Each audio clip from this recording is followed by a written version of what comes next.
Cześć! Konstrukcja, którą przygotowałem na dzisiaj, jest to kolejna konstrukcja firmy Yale. To jest seria dla odmiany 500, ta, którą Wam już wcześniej obiecałem, że sobie ją tutaj omówimy i sprawdzimy, jak jest odporna na pikowanie.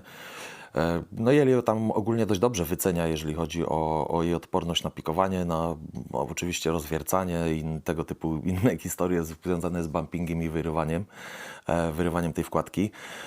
No ja mogę powiedzieć tylko tyle, że akurat w tym wypadku konkretnym bardzo dobrą opcją jest tutaj to zabezpieczenie antywyłamaniowe. Na pewno podczas próby wyłamania tej wkładki, dostania się w tym momencie do naszego zabieraka, ta wkładka się wyłamie, bo to jest zewnętrzna strona, wyłamie się tutaj na tej wysokości i no, będzie to stwarzało na pewno duży problem, jeżeli chodzi w tym momencie o dostanie się do tego zabieraka, aczkolwiek no, nie jest to jakieś turbo niemożliwe, jeżeli chodzi o tą konstrukcję. W mojej ocenie wykonana jest, tak bym powiedział, no dobrze, na pewno zadowalająco. 5 pinów na pewno tutaj w tym momencie nie utrudnia znacznie w tym momencie tego pikowania. No, z racji tego, że jest po prostu mniej niż w jej młodszym bracie, czyli w serii 600. Aczkolwiek jeżeli chodzi o same te piny, są naprawdę poprawne. Jest oczywiście pełna security pinów. Sama wkładka, jako wkładka jest wykonana w tym momencie ze szczotkowanego mosiądzu, niklowanego i szczotkowanego. Ogólnie można powiedzieć całkiem przyzwoita. Ja bym tutaj, jak widzieliście pewnie w poprzednich filmach, dołożył mostek, który służy jako dodatkowe zabezpieczenie tutaj przeciw tak zwanemu snappingowi, czyli wyłamywaniu tej wkładki. Aczkolwiek no akurat no, cena w tym momencie zdecydowanie tutaj mówi o tym, że no, nie będziemy mieli tego typu rozwiązań. Takie rozwiązania występują w seriach wyższych, w tak zwanej serii Super Series, oni to nazywają, czy Superior Series. To występuje jak najbardziej w tych wyższych modelach, w tym akurat nie. Ja sobie ją tutaj pozwolę oczywiście włożyć, w tą stronę będzie mi łatwiej. Pozwolę ją sobie włożyć w uchwycik. Jeśli chodzi o samo przetłoczenie, front cylindra, jak widzicie, jest tutaj no, przetłoczony. Występował wcześniej w gładkiej wersji, później zaczęli go przetłaczać, można powiedzieć, delikatnie, a teraz ten nowy model, bo to jest chyba najnowszy model tej serii, no, jest przetłoczony zdecydowanie głębiej, tworząc po prostu taką szczelinę tutaj pod nasz klucz. No, nie przedłużając, przejdźmy sobie do narzędzi, którymi się będziemy posiłkować przy tym pikowaniu. Napinacz od Mokiego, grubość 1 mm. Będziemy go stosować tutaj od góry, bo jest to górny napinacz typowo. No, z racji tego, że będzie potrzebne miejsce w tym momencie do poruszania się wytrychem na dole. Haczyk od Mokiego również, bardzo dobrze Wam znana firma, moja ulubiona. Standard hook z round tipem. No, z racji tego, że po prostu najlepiej tutaj pasuje. O kluczu bym zapomniał. Klucz. No, muszę przyznać, że tutaj w tym wypadku, jeżeli chodzi o Yale'a, jest to dość agresywnie cięty klucz, jeżeli chodzi o jego kształt. Na pewno mamy agresywne góry i mamy w tym momencie bardzo agresywne doły, także nawet zobaczmy, czy on działa, bo chyba nie sprawdziliśmy. Jak najbardziej, w pełni można powiedzieć, w pełni funkcjonalna konstrukcja. Ja sobie go odłożę, bo nie będzie nam już potrzebny. Umieszczę ten napinacz tutaj u góry.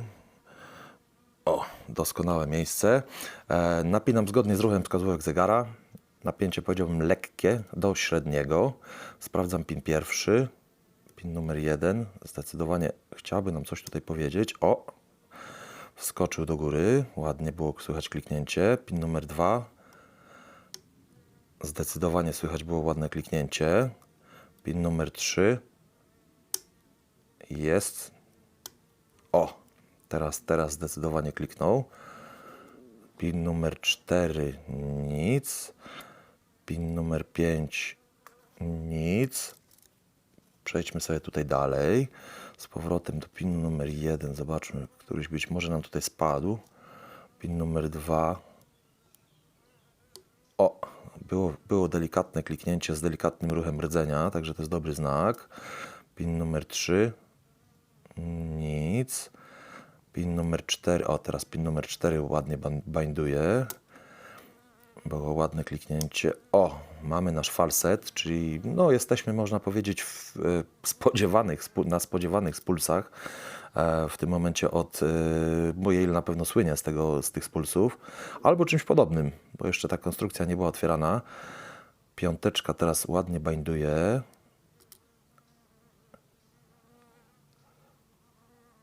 Zdecydowanie rotuje do tyłu. Mamy kliknięcie, jesteśmy z powrotem w naszym falsecie, czyli no można powiedzieć, że prawdopodobnie jest ustawiona. Jedynka tutaj nic, dwójeczkę sprawdźmy, też raczej nic. Trójeczka, o, trójeczka w tej chwili chciałaby nam coś powiedzieć. Tak, zdecydowana rotacja wsteczna.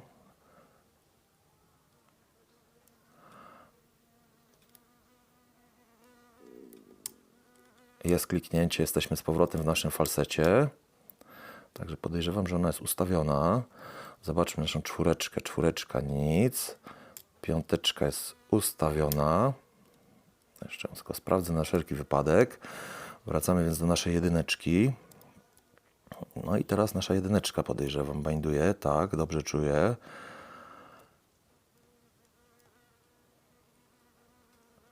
Jest rotacja wsteczna. Tak zwany counter rotation.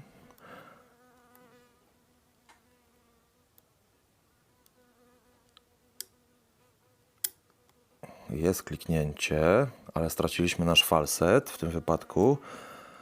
Zaraz zobaczymy. Jeszcze pogiglam tutaj, żeby sprawdzić, czy aby na pewno się dobrze ustawiła. Yale słynie z tego, że no, niestety trzeba giglać czasami, czasami te piny.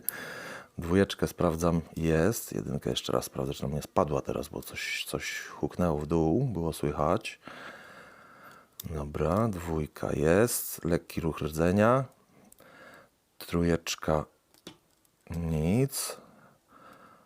Czwóreczka, o, teraz czwóreczka by coś chciała powiedzieć, zdecydowanie. O, ona chyba binduje, tak, ładnie kliknęła. Piąteczka nic, więc wróćmy z powrotem do początku. Nasza jedyneczka. Jesteśmy z powrotem teraz w falsecie, ładnie jest ustawiona, bo jednak troszeczkę jej chyba nie docisnąłem. Dwójeczka nic. Zobaczmy teraz trójeczkę. Trójeczka powinna nam trochę bindować, ale chyba nie. Ona jest jednak dobrze ustawiona. Sprawdzam jeszcze raz czwórkę. Czwórka nie. Czy piątka spadła? O, chyba nam piątka spadła tym razem. Jeszcze raz przejdziemy do niej.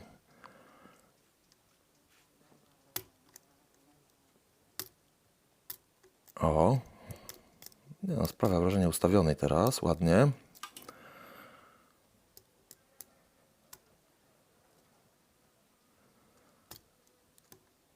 Jeszcze raz ją sprawdzę. Ona jest tak dość nisko ustawiona. Jest lekka rotacja wsteczna. O, chyba jest. Tak. Tak, teraz jest ustawiona. Tak miałem wrażenie. Chociaż jeszcze coś rotuje.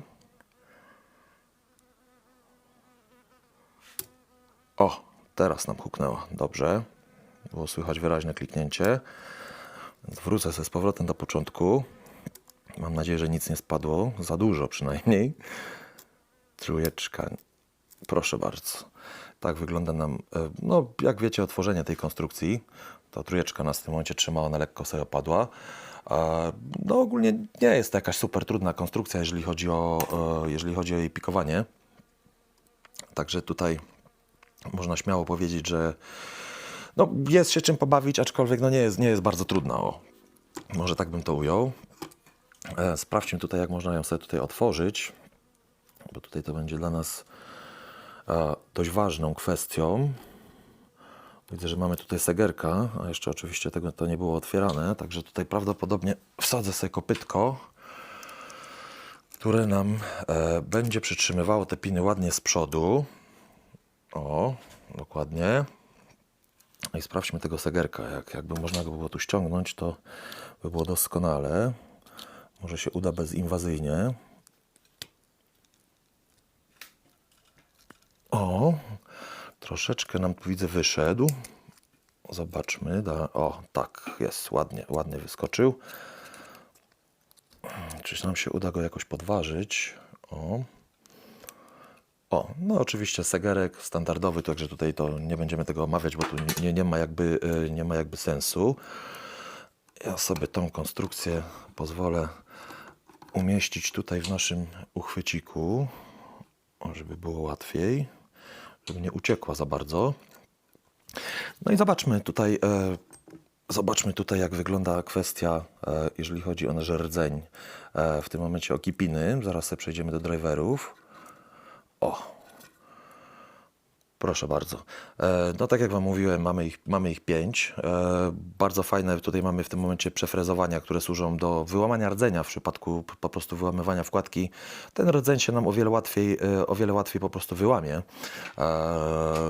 No można powiedzieć, że to jest akurat bardzo pożądana funkcja i bardzo pożądana po prostu właściwość. Jeżeli chodzi o zabezpieczenia wierceniowe, okazuje się, że tutaj nie ma zabezpieczeń, aczkolwiek takich dodatkowych, aczkolwiek sam ten rdzeń jest wykonany w tym momencie na 100% ze stali. Także on jest w tym momencie zabezpieczeniem sam w sobie. Także to zobaczmy tutaj, gdzie jest kluczyk. Czy uda nam się to jakoś ładnie wyciągnąć, te piny. Zaczniemy sobie od 2, bo nam ładnie od 6 możemy zacząć nawet. 6, standard. Czy temperowana? No nawet bym powiedział, że nie jest bardzo mocno temperowana, także tutaj, przepraszam, 5, bo tu jest 5 pinów. Nasza 2, która nam ładnie wystaje, również standard, ale ta jest, no one sprawiają wrażenie lekkiego temperowania, aczkolwiek nie jest to bardzo mocno odczuwalne, jeżeli chodzi o tutaj w tym momencie o tą konstrukcję. 4, uda się nam ją złapać jakoś tak ładniej, czy... troszeczkę wystaje.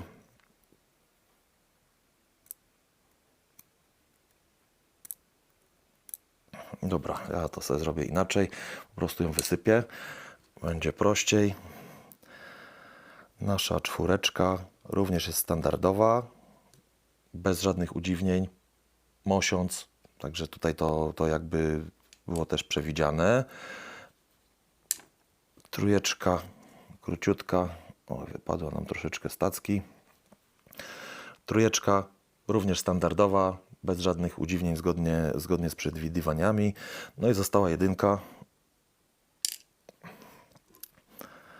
1 również króciutka. Również jest standardowa. Również mosiężna, o dziwo. Nie jest to w tym momencie stalowy pin. No, jest to jedna z tańszych konstrukcji Yale'a. Jeżeli chodzi o podcięcie, tutaj sobie sprawdzimy od razu. Nie, tu nie ma żadnych udziwnień, żadnych dodatków. No tak wygląda po prostu nasz rdzeń. To sobie go odłóżmy. A tutaj sobie włożymy naszego front followerka do przodu. Ładnie, powinno się tutaj ładnie nam to zgrać. Tak. Zaczniemy sobie może od początku, będzie najprościej. Od naszego pierwszego pinu. 1, bardzo ładny spuls, standardowy Yale'owy. Sobie tu odłóżmy. 2. Gdzie jesteś, mała? Tak, to jest nasz standardzik, aczkolwiek tutaj już w tym momencie... Oj, upadło. To jest nasz standardzik, ale tutaj zdecydowanie widać, że jest temperowany. Jest podcięty i z góry i z dołu, także tutaj to no, w pewien sposób można powiedzieć, że opada. To jest bardzo dobre rozwiązanie i to jest, uważam, jeden z fajniejszych patentów, jeżeli chodzi o konstrukcje związane w ogóle jakiekolwiek w tym momencie z pinowaniem, to no, zdecydowanie temperowane piny no, zdają egzamin. Nasza 3, standardowy, oczywiście Yale'owy spuls. Odłóżmy ją sobie.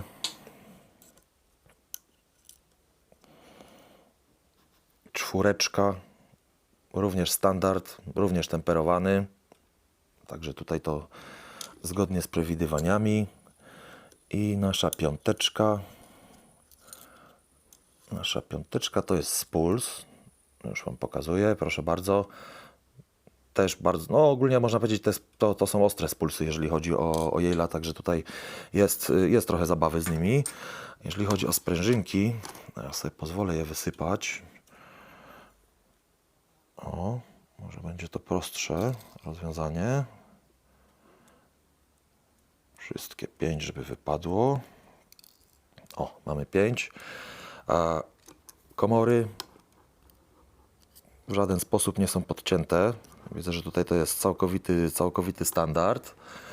No, tak jak Wam mówiłem, korpus jest wykonany w tym momencie tego cylindra z mosiądzu. Jest to niklowany mosiądz, który no, po prostu zwyczajnie jest szczotkowany, żeby dla efektu wizualnego.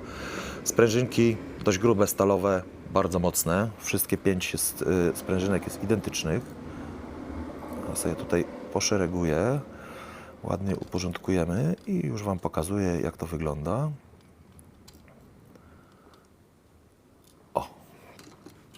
O, ten rdzeń to akurat się nam nie przyda teraz.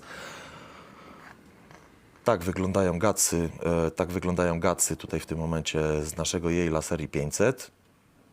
To jest, można powiedzieć, cały komplet. Za chwileczkę oczywiście zobaczycie ich pełne podsumowanie na fotografii, tak żeby to było wyraźniejsze i łatwiejsze do przyswojenia i do obejrzenia. No jeżeli chodzi o mnie, to jest wszystko. Jeżeli uważacie, że film się Wam podobał, jeżeli uważacie, że jest to wartościowa produkcja, zapraszam oczywiście do polubienia i do subskrybowania, a i przede wszystkim komentowania, jeśli macie jakieś pytania. Tak jak powiedziałem, ode mnie wszystko. Trzymajcie się.